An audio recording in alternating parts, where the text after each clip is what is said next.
Welcome to Navigating the Mess with me, your host, Lia Nistico. I'm here to inspire you to find greatness in your life amidst all the chaos.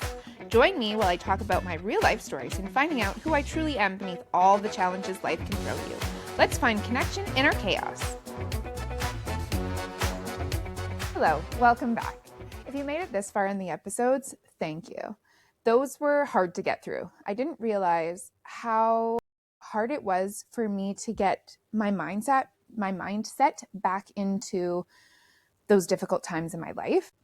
I have to prepare before an episode. I have to get my mind into where I was as a teenager. It's hard to do, especially since for many, many years, I just trained myself to not think about it. It's too painful to think about all those times, right? So I just stuffed it and buried it. So for me to openly talk about it and talk about what I've learned from those experiences can be very hard for me. So today I have with me a security blanket. It's one of those blankets from Chapters. They're so soft. I feel more safe when I have like a blanket or a pillow around me when I'm talking about this sort of stuff. So yeah, the next one is going to be a little bit hard too. It's all about what path you could have gone down, or I could have gone down when I was so angry at everyone in life. So it's just the path that anyone could go down when they're going down a rough part of their life, right? So it stems back as far as I can remember. I started becoming really angry around high school age. So I do remember, I think it was like end of grade 11, beginning of grade 12 is when everyone just starts going, what do you want to do with your life? And it just seems so early to know exactly what you want to do with your life. And for some people, they know instantly and they have the people around them that will support them and to do what they want to do in their life as their dreams or goals. And that's great. But for me, it was different, especially since there was even guidance counselors that would talk to me in high school and they would say, like, what do you want to do with your life? But I feel like they didn't help as much as they could have, or maybe they weren't educated enough in that. But I was presented with, you could go here and you can go here. Those are your options. So even the guidance counselors, like, you can go to Lakehead University or you could go to Confederation College. So why don't you take a look at all those programs and pick one? And that'll be your career for the rest of your life. I didn't know I had the option to move away even to other schools. I didn't know that was an option for me. Nobody talked about it. My parents were asking me the same questions, and I just kept saying, I don't know. Because as a little girl, my aunt told me this story of, she had asked me what I wanted to be when I grew up. And the first thing that came to mind and that I said was I wanted to be a mom. So that's all I knew. I didn't know what I wanted to do as a career. So when that happens, people start to panic. Like, well, what is she going to do? What is she going to do with her life? She's going to be a bum now if she doesn't know what she wants to do, right? So I felt like I was forced into a career choice that I absolutely didn't want to do because I didn't know what I wanted to do. My parents sat me down and, well, what do you want to do?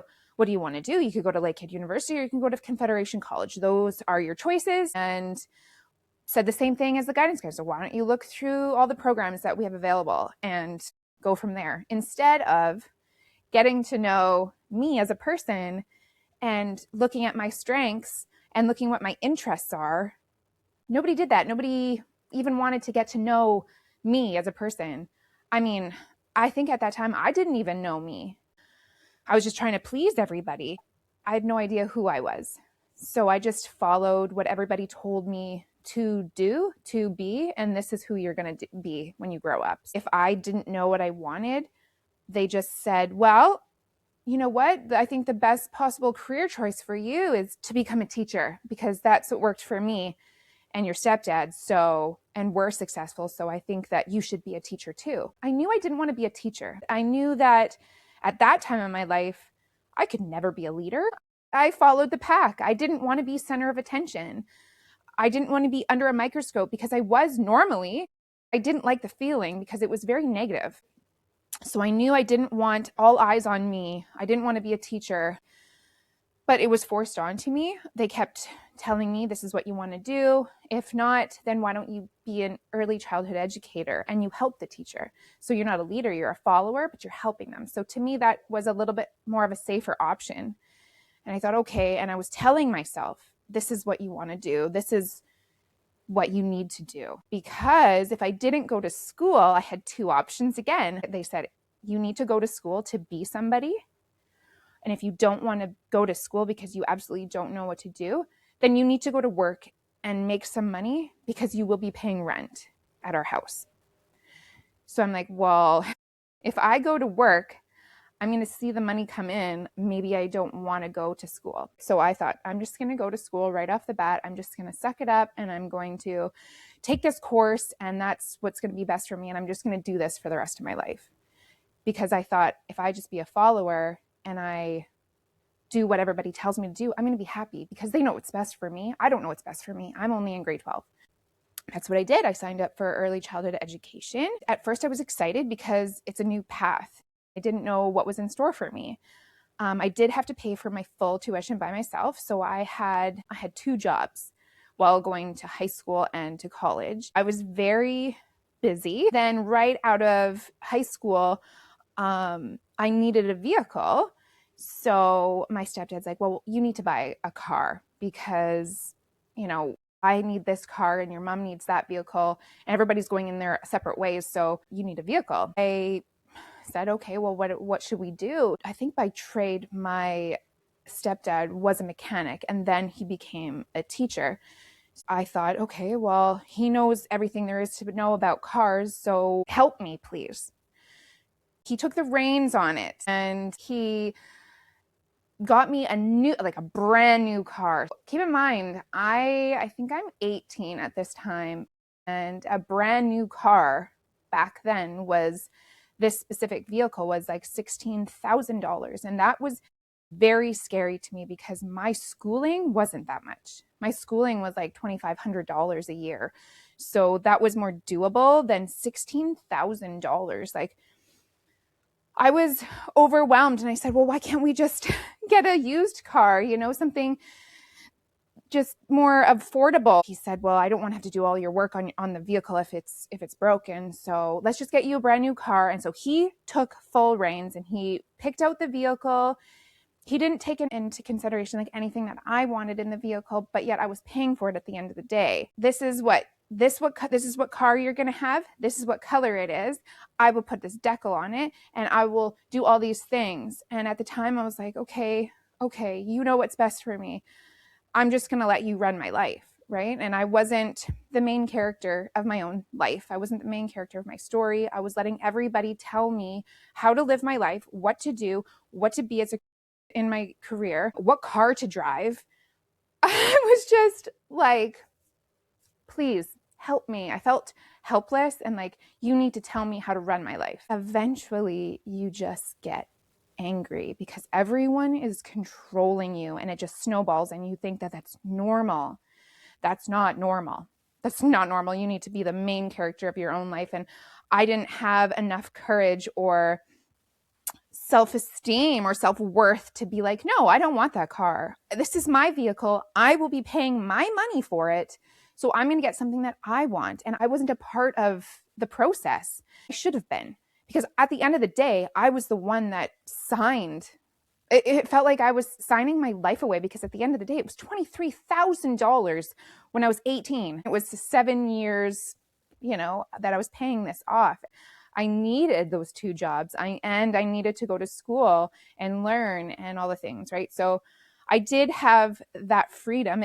It gave me some freedom having that car, but that was huge a step for me to buy that vehicle at that expense. Like, there was my parents and everyone around me was basically running my life. You do get angry. When I went to college, I started my college career and I realized that ECE was not for me. I did not want to be a part, I didn't want to.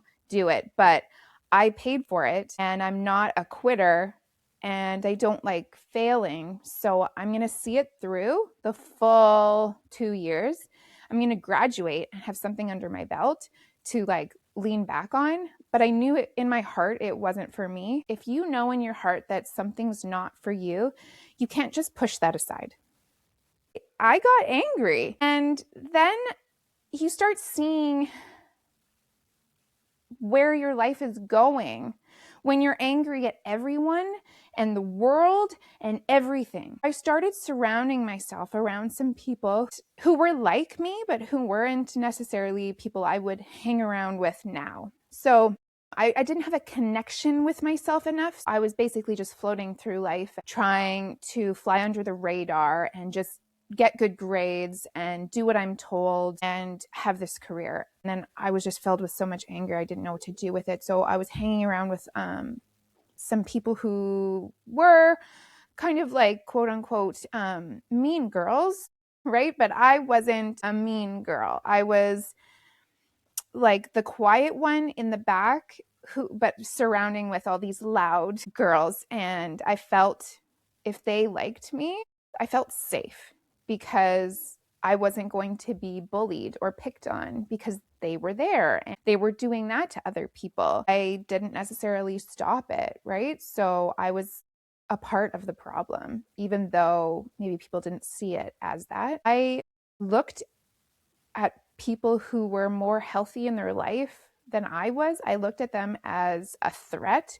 I was jealous because they had their life under control. They were the main character of their own life. They knew exactly what they wanted to do. They didn't have people controlling them and their every move. They were just determined in life, and I was jealous of that. So I projected my not so great life onto them by doing or saying certain things. And if I was being mean, I didn't realize I was being mean because how I talked to other people is how people in my life talked to me, like my entire life growing up, right? If I said something mean to somebody that I didn't think was mean and they got offended and would start telling me, oh my gosh, the guilt, the shame, but you don't want to feel that guilt or shame. So you just go, oh, well, you need to grow a thicker skin. You need to let that stuff just roll right off of you. You're weak if you are going to tell me that bothered you or I hurt you. Like, just grow up. Like, that's the stuff that would come into my head because that's the stuff that was told to me. If I ever opened my mouth and say, hey, you know what you said there really hurt me. Or if I, wanted someone to stand up for me because somebody else was bullying me and I knew that was wrong and it hurt me, I needed somebody to stand up for me too. Being a child, and I would say it, and it's like my mom or stepdad or anyone around me that was older than me would be like, you just need to let that just roll right off you. Don't let it bother you. So that they're going to think that it doesn't bother you, and just don't bring it up. Just sweep it under the rug and don't ever bring it up again. So that's how I lived my life. If anyone else around me told me that I did something to hurt them, immediate shame and guilt. I got angry because it's like, well, how come I had to let that stuff roll right off of me my entire life? I was hurt. I had so much pain, so many wounds that were deep, they run deep. And if somebody's going to tell me that my one little comment that I said hurt them, it's like, grow up. That's how I was just so angry. And how come you can say that? But I had to go through all this pain in my life, and you have no idea how much pain I had to deal with growing up. But you can tell me, like, that's how I portrayed life. I was hurt, and all these wounds, I basically made it my entire being, and would hurt people because I was hurt. So there is that quote, hurt people. It's so true. I was hurt, so I thought, you know what? Well, somebody hurt me, and I'm just going to hurt somebody else. And then the cycle goes on and on and on. That's how my college career was. And you just join new groups and you head down this wrong path. I got introduced to alcohol. I thought, wow, this is great. All my worries and all my pain is just washed away by alcohol. And that's not a great path to go down to. I drank every weekend. I couldn't wait until Friday came around and I would just drink, and like to the point of blackout drunk. Like I would not remember. There was a lot of times where I didn't remember. There was a lot of times that I had alcohol poisoning. If you surround yourself with people who don't care about you and who don't care about people, they're not going to care about you. Like they're going to be like, you're fine. When really I maybe needed medical attention because I had alcohol poisoning. You're just surrounding yourself with people who aren't safe. Joining the wrong crowd, alcohol poisoning, partying every weekend. It's not a great way to live your life, that's for sure, because once all the partying is done, your pain is still there and you can't cover it up. And for me, how I covered it up was, alcohol was a crutch, but working. I needed to be busy all the time, so I didn't think about my pain or my wounds or anything. Hence why I had 2 jobs. I was always busy. I was out of the house. I didn't need to be at home. When I got home, it was like 11 o'clock at night. Or if I had a day off, I was with my boyfriend and didn't want to be home a lot. You grow up being angry at everyone around you. You're angry at the world. So after I graduated from college, I think I was around 19 or 20. I moved out. I moved away. I didn't even want to be in the town anymore. I had recently broke up with my boyfriend. I got into a big fight with my best friend. So I had nobody really. I thought, okay, I'm going to run away and I'm going to move to a different city and I'm going to restart my life there. So that was my thought process. I moved away to Ottawa because I had family there. I thought that was great for me. At first it was. I lasted 6 months.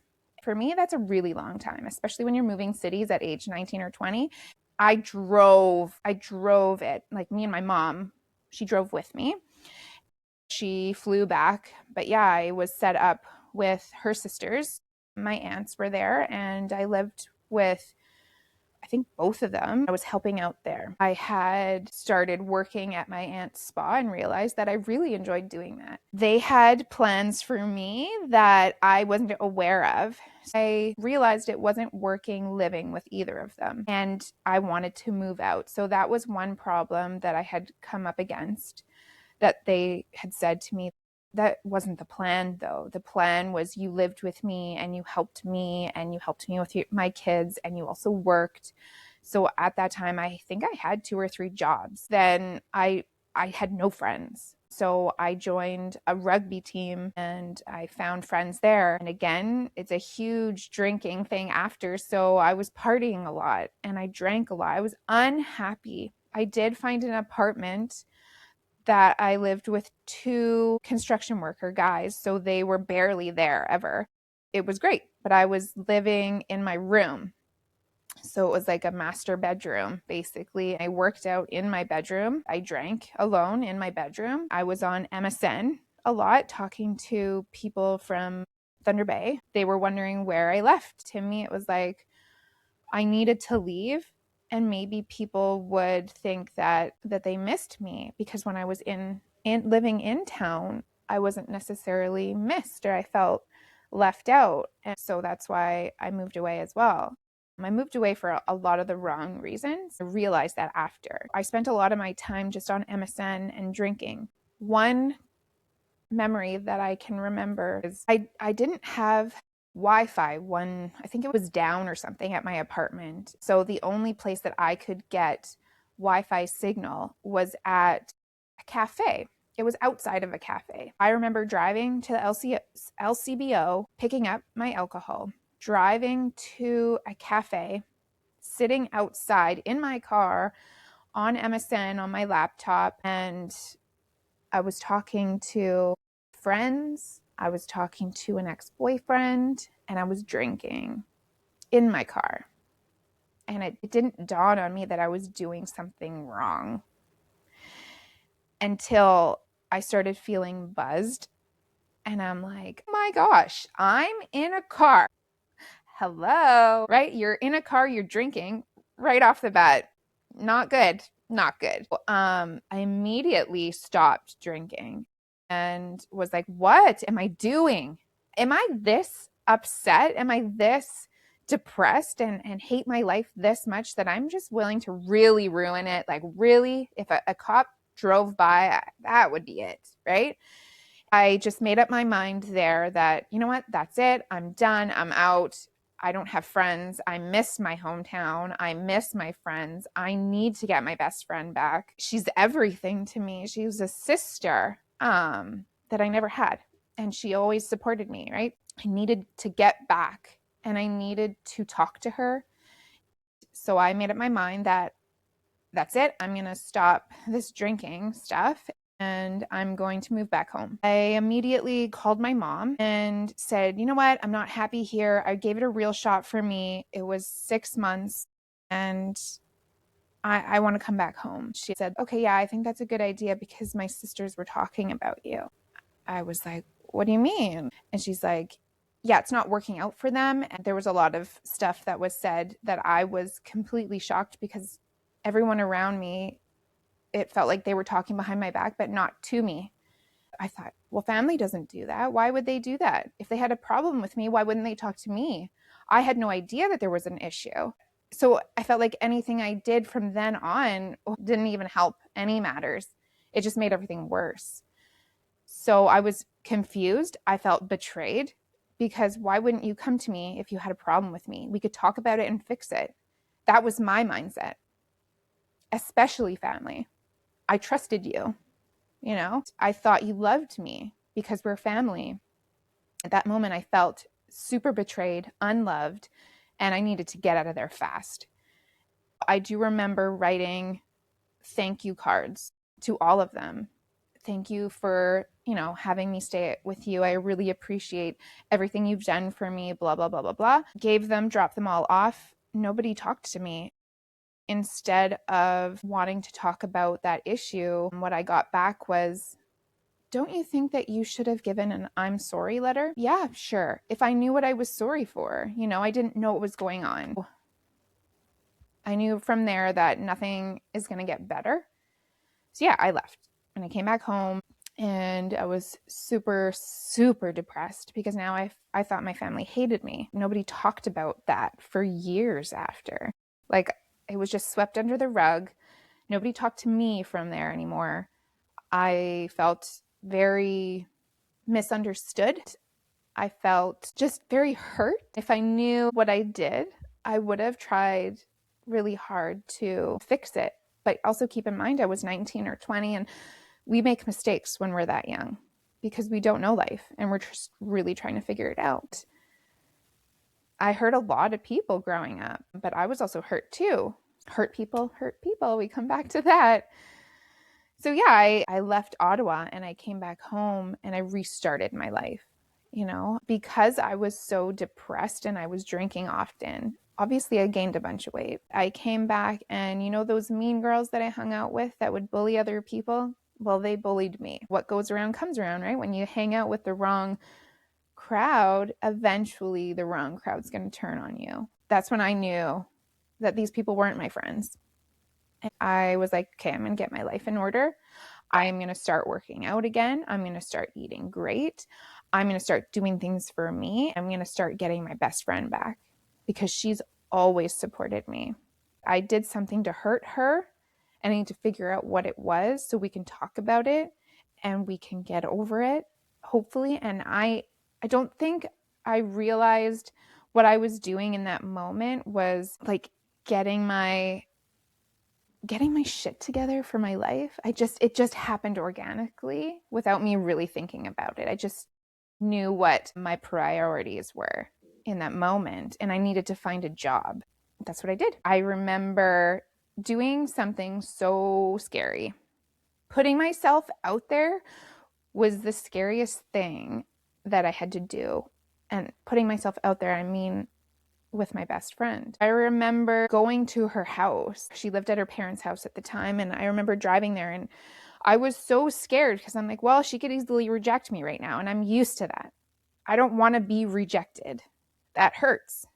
It has deep childhood wounds of being rejected. I know how important she is to me and special, so I'm going to risk it. If she says no, then that's her choice, right? So I remember shaking. I didn't know how her parents would react if they opened the door and it was me. I didn't know what she had said to them.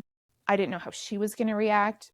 When you're in that fight or flight, you assume that you're going to die. Like that, like it wouldn't have been surprising if she just, it felt as if she was just going to pull out a gun at me and shoot me. Like that's how it felt. You're scared. Your whole body is like, this is life or death, So I remember like, okay, this is going to happen. I walked up to her steps and I rang the doorbell, and her mom opened the door. And immediately I was like, oh my gosh. I asked for her, and her mom said, yeah, just a minute. And she seemed very sweet. And I was like, oh, okay, this is good. Okay. I crossed one little barrier here, right? So maybe she didn't say anything, or I don't know. But I remember having a really good talk at the door, and we were figuring things out, and I left feeling hopeful. And I never regret that moment, because if I didn't do that, I don't think we would be friends today. It's because I took a step in a scary direction, and I took a chance, and it all worked out for the better. I was always thinking about worst case scenario. In that moment, for some reason, I thought, well, what happens if this goes my way? What happens if this actually doesn't go bad? I cherish that moment.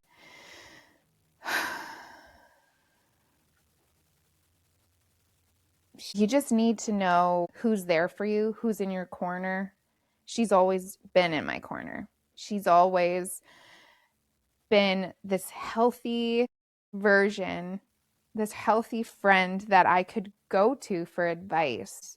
I went to her for advice a lot because I wasn't healthy in my mind. I didn't grow up in a quote unquote healthy childhood. She helped me over time rewire my brain to a healthier version. It took many years, like obviously, but whenever I had relationship advice, or I felt like something was unfair in a relationship, I would ask her advice, and she'd be like, yeah, nope, that's wrong. No, I would challenge that. And she was always just that good angel on my shoulder that would be like, no, you know what? That's wrong. That shouldn't be happening in a relationship. So you need to get out, or you need to have a conversation with them, or whatever, right? I always really trusted her opinion all the time, and I still do. So I used my background as an ECE, and I got a new job I was homeschooling this girl, and it was fun.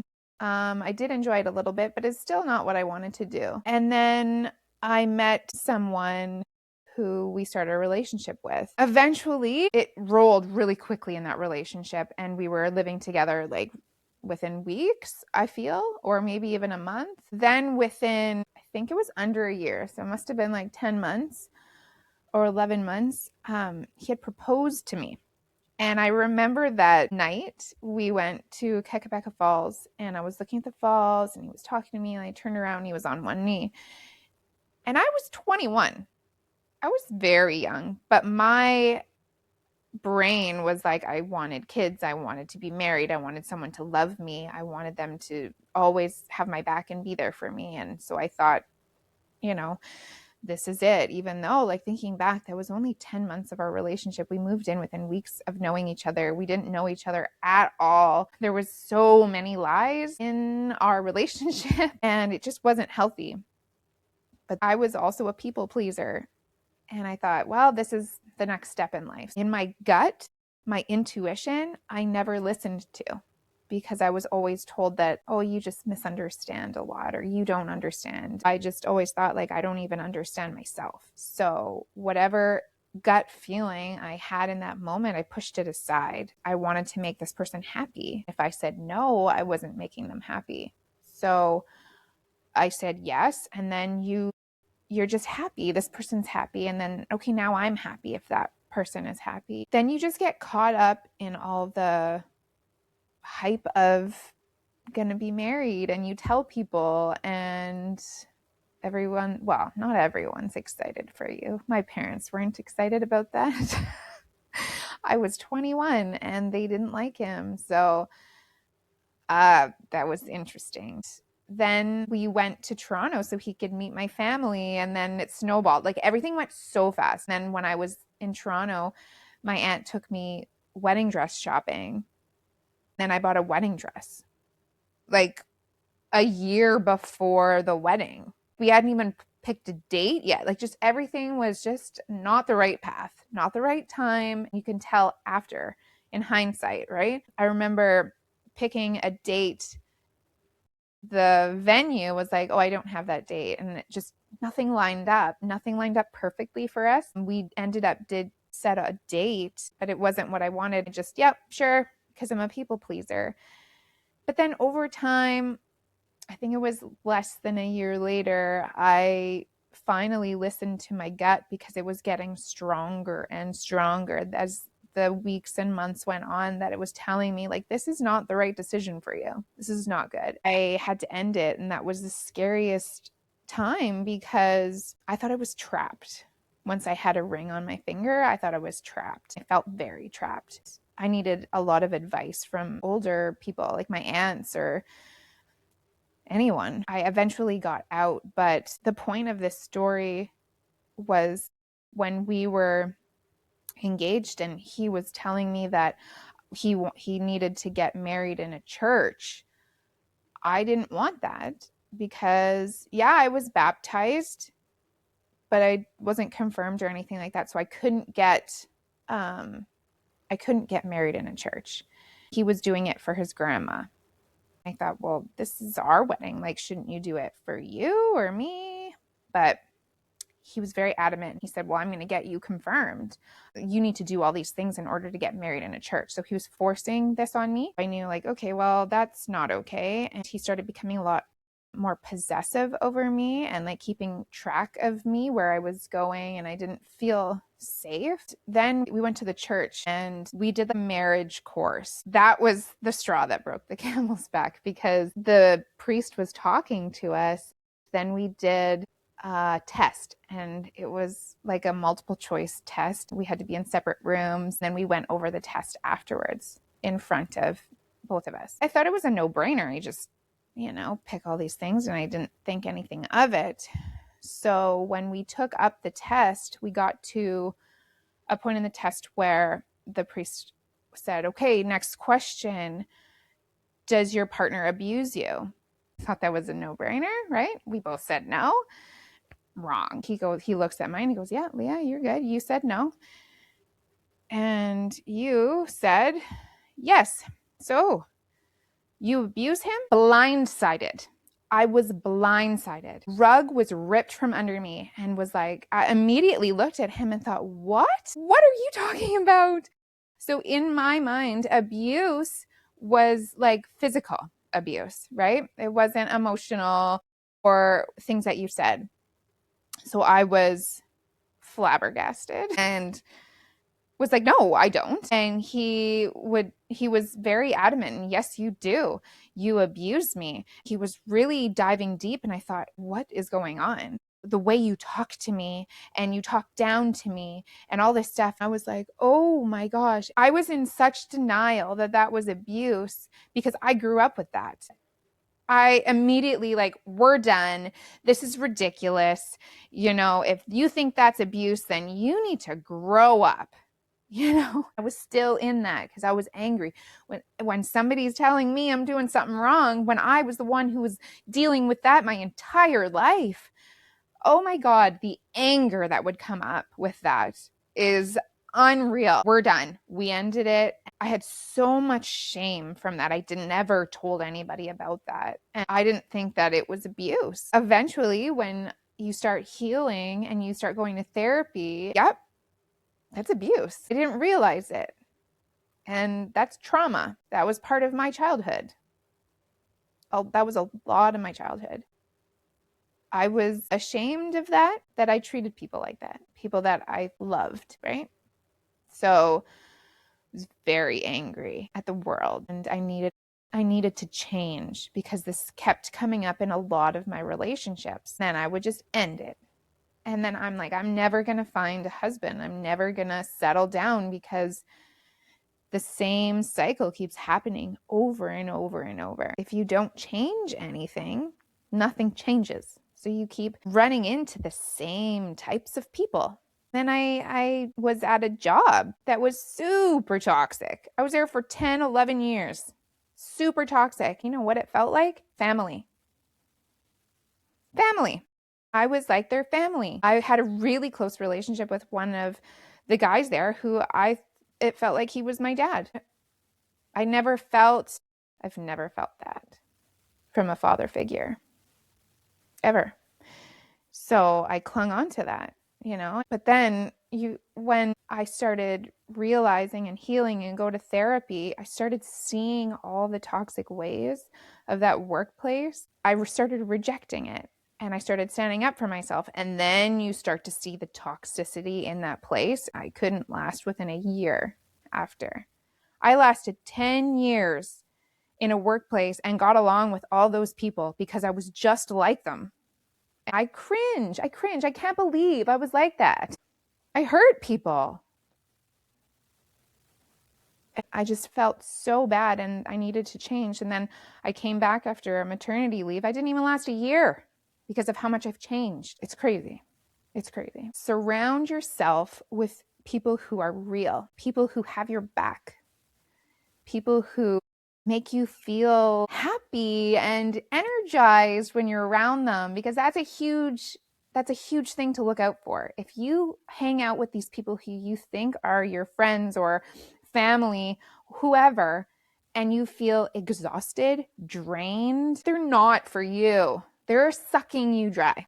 You need to surround yourself with real people that always have been there. And that was a huge lesson for me. I had to learn who's always been there and who was just there for the drama of my life, to listen to all the drama and to not actually help me or not actually have my back, but talk about me around. Like if I'm not in that room, they were talking about me. And I had to realize who was real. And I did realize over time, it took me a long time, but I realized who was real and who wasn't. That is sad because the real people, there's not a lot of them. I cling to those people now because they're my family. They're my chosen family. The support goes both ways. Pay attention to how you feel around those people.